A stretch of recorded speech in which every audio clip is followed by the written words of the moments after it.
stereotypes we've all absorbed about men are putting their own health at risk. And this is not just an American problem, it's an international crisis. In China recently, a new term has emerged, 猪男孩, which translated from Mandarin means straight man cancer. In Iceland, it's ætrudkallmenska, which means toxic or poisonous masculinity. Hindi people in India refer to it as mardangi. In Quebec, where I'm from, we call the guy who defines himself through domination of men and women un macho. His polar opposite, the man who is in touch with his feelings, is referred to pejoratively as l'homme rose, which translates to the pink man. No matter what continent I visited and conducted interviews with men on, from Scandinavia to North America to sub-Saharan Africa, I heard the same things over and over again.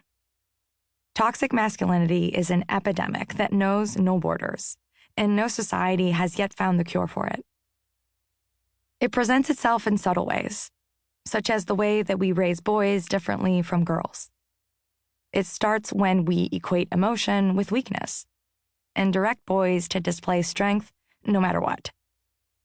It shows up in the way that we expect and encourage girls to show their true emotions, while we demand that boys hide them from us. It reveals itself in the way that we're more comfortable with the image of a boy playing with a toy gun, rather than a boy playing with a toy doll. Because we're more comfortable seeing a boy hold something that kills, rather than something that cries. While we've spent a fair amount of time examining the negative effects of princesses and Barbies on the development of girls' perception of themselves, we haven't paused to question the consequences of the video games marketed to boys that have names like Manhunt, Thrill Kill, and Mortal Kombat. We don't blink twice when the NRA releases a free target shooting video game, 1 month after the Newtown Massacre, no less, and marks it as suitable for boys ages 4 and up. We indoctrinate boys, and it starts early. As Mr. Rogers said during a Senate hearing on PBS funding in 1969, feelings are mentionable and manageable. But you wouldn't know that from the kind of programs that are targeted to boys today.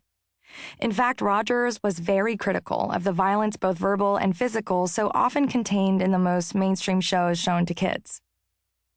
I think that it's much more dramatic that 2 men could be working out their feelings of anger, much more dramatic than showing something of gunfire, Mr. Rogers said. But before a boy can even make a choice about who he becomes, a cozy relationship with violence is encouraged, even rewarded, while proximity with tenderness is penalized. The violent images we feed boys have power.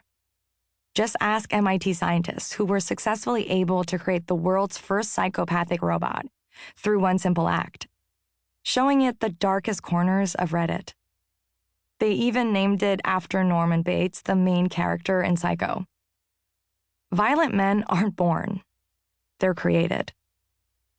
We live in a culture that teaches boys stoicism over authenticity, dominance over empathy, and that if they don't follow their script, someone will take notice and take their man card away.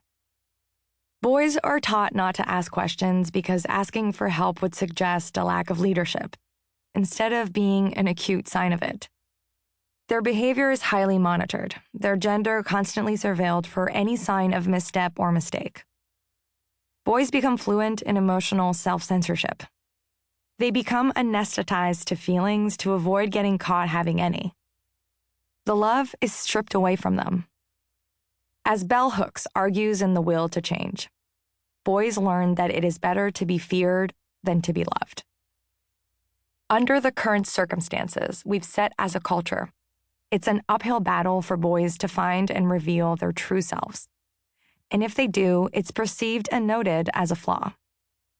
Whether it's showing sadness or vulnerability, a core part of the human experience, it's corrected with a simple statement underpinning the poisonous ideology we raised them into. Boys don't cry. And when they act in horrifying ways, when they hurt, beat, or assault others in a way that goes